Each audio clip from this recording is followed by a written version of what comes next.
Thanks for tuning in. I'm Kim Stanley, and you're watching Cox Connections only on Cox 9 Roanoke. One of our missions on Cox Connections is to provide the most up-to-date information on technology issues that impact you, our customers. Cox Communications is dedicated to being your trusted provider of communications and entertainment services, telephone, video, and high-speed internet access. To help you make the most of that experience, we want to help you protect yourself from possible pitfalls online. David Langley, one of Cox Internet Support Specialists, joins us now. David, you're here to help our customers better understand some of the pitfalls that are out there as it relates to phishing. And there's lots of pitfalls. And there's lots of pitfalls. For our viewers, though, let's spell phishing. It's not... No, it's not phishing with an F, it's phishing with a PH. PH phishing, that's right. And phishing, it's kind of like the latest thing that scammers are attempting to do to get hold of your personal information.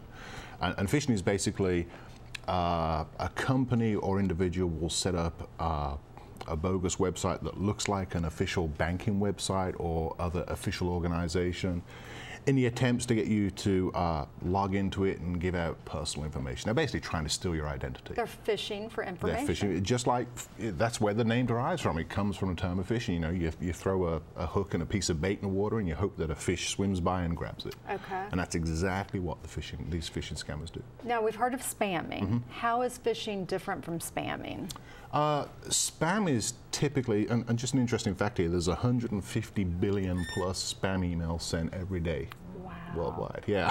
And spammers typically, they don't want to try and steal your information.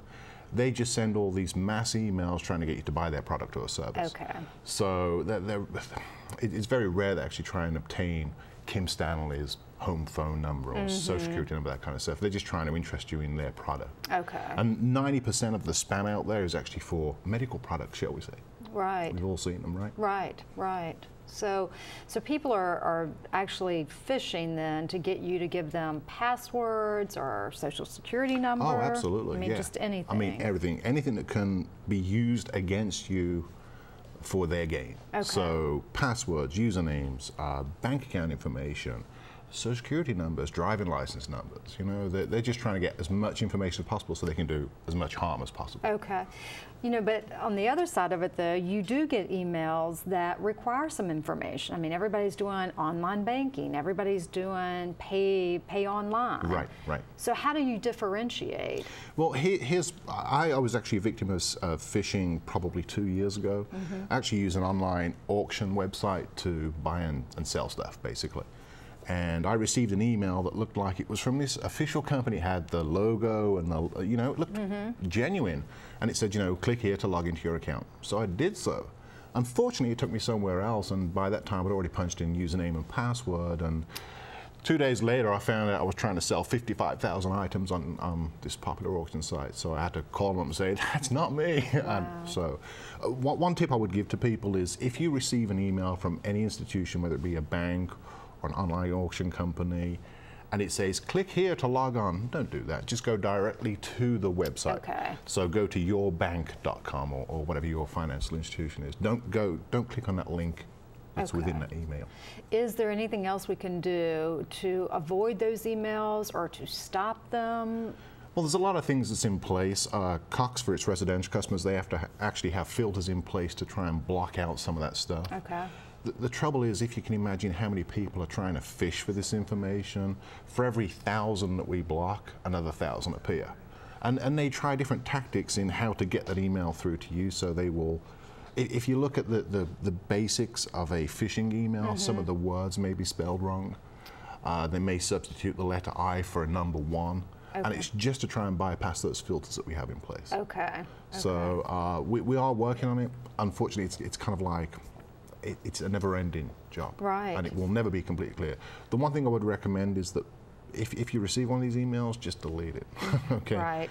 You can actually submit a report to Cox.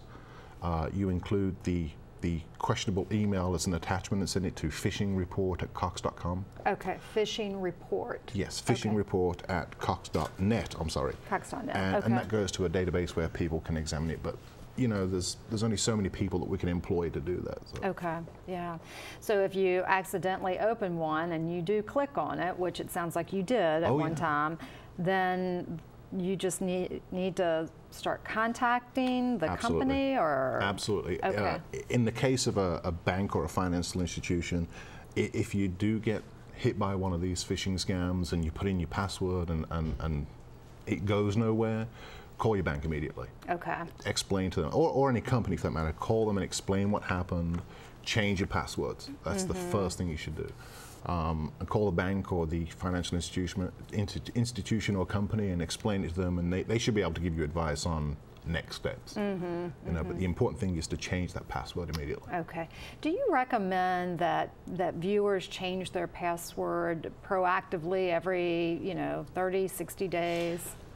Yeah, I do. I also believe that you should, if you do use online banking or anything like that, you should keep that password separate from, like you say, there's a lot of websites out there that require you to have a username and a password, like message boards and, that kind of stuff. Keep your banking password completely different from online user boards, that kind of stuff. Okay. And only use that password. And make sure it's complex as well. Make sure it's a mixture of uppercase and lowercase letters, that you put numbers in there. The longer the password is, the more complex it is, the less easy it is to crack or to guess. Wow. Yeah. So make it as difficult for people as possible. Right, and not common. Right.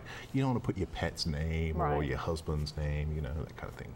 Yeah, so a lot of things you can do to protect yourself, it sounds like. The most important one that I heard is that you don't click on a website in the body of an email. Right. Go out to the internet and actually key it in yourself, especially your banking institute. If you receive an email from kimstanleybank.com and it says, hey, click here. Number one, don't ever send email usernames or passwords through email.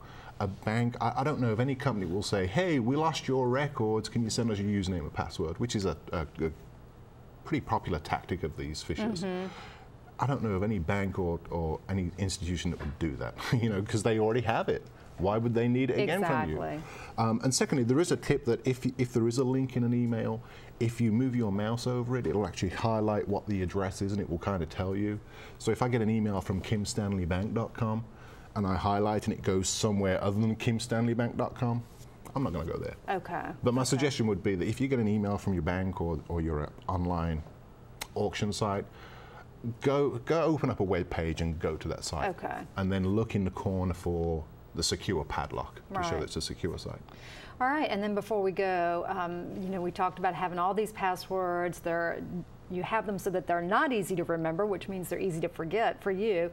Any recommendations on how to keep up with your passwords? There's no real best way of doing it. The way I do it at home, and this may be a way to do it, is I actually have a notepad with all my passwords on there, and I keep that in a locked drawer when I'm not in front of the computer, and that way only I have access to it. I don't store passwords on a computer because if your computer gets compromised, they've got access to all your passwords. Okay. So, I've gone back to the old days of a piece of paper and a pen.